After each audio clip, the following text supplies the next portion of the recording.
Bom, vamos seguir falando então sobre a instabilidade, né, que a gente está observando aí na capital, em boa parte do estado também. Após um final de semana de sol e tempo firme, voltou aí a instabilidade ao estado. E eu já estou vendo aqui a Ludmila Pockmann, meteorologista, que vai falar sobre o assunto. Eu sou só o comunicador do tempo, o rapaz do tempo aqui só comunica. Quem tem as informações são os profissionais da meteorologia, como a Ludmila, que já está aqui com a gente. Boa tarde, Ludmila, seja muito bem-vinda.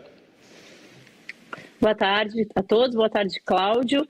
Um eterno moço do tempo, né? Quem já foi garoto do tempo sempre será. É verdade, eu acho muito bacana, porque eu acho muito interessante ficar observando, né, Ludmila? E a gente vê que muitas vezes a gente já conversou sobre isso, o tempo é cíclico, né? Se as pessoas observarem, tem as estações do ano e tal, e tem características peculiares. Bom, a gente está no inverno, né? Então, essas instabilidades, esses tempo mais frio e a formação de ciclones, ela é mais comum nessa época, já é o quarto, eu acho, que vai atingir aqui a região sul, Ludmila.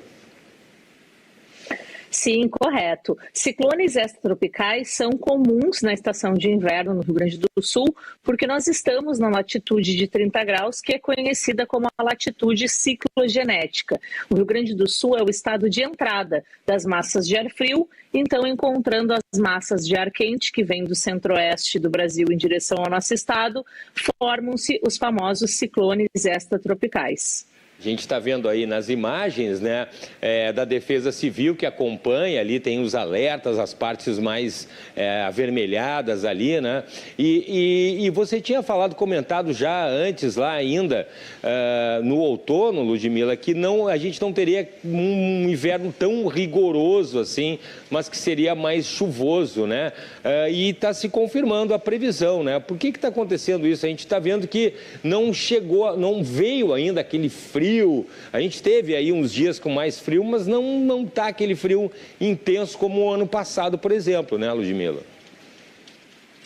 Isso, desde o início do ano, os prognósticos já indicavam a presença do fenômeno El Niño, e em anos de El Niño, a gente tem acumulados de chuva muito maiores do que as médias climatológicas no Rio Grande do Sul. Com muita chuva, a água mantém a temperatura mais estável, então dentro das médias normais. E aí, vários dias, né, a gente está tendo várias semanas de chuva durante muitos dias, por isso que a temperatura não tem baixado tanto, Cláudio. Tudo bem. E, bom, amanhã a gente tem a previsão aí de mais um ciclone, né, Ludmila? E o que tu diz desse novo ciclone? Vai ser tão rigoroso quanto aqueles que a gente já viu aí, com ventania? Vai ficar mais para a parte do oceano? Como é que vai ser?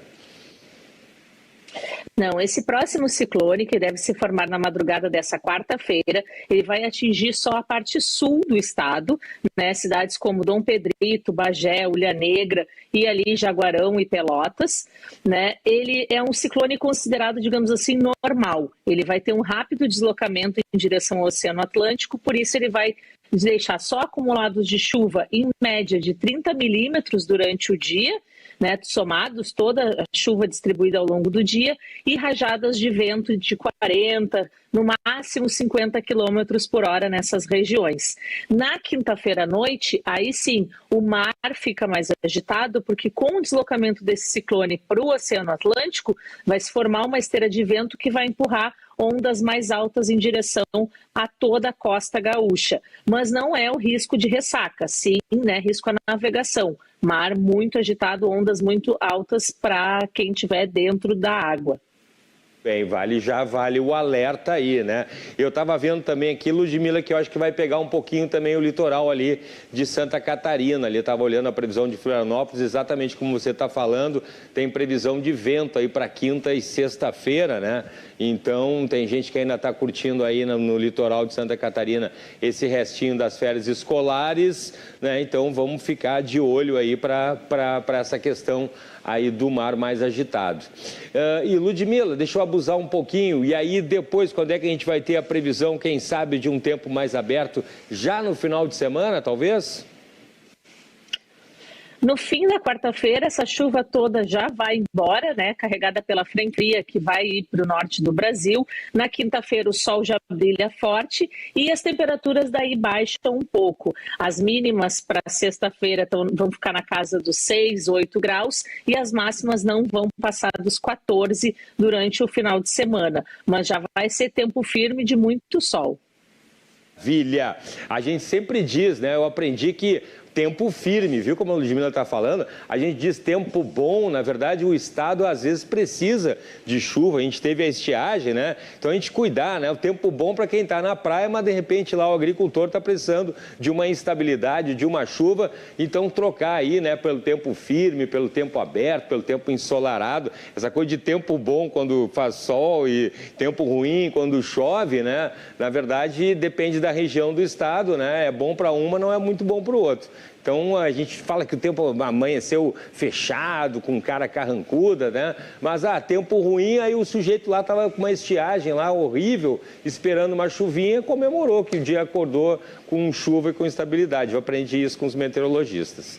Ludmila, muito obrigado por conversar com a gente mais uma vez, por nos atender, tá bom? Vamos seguir acompanhando aí, tá bom? Muito obrigado. Obrigada, boa tarde a todos. Obrigado, Ludmila.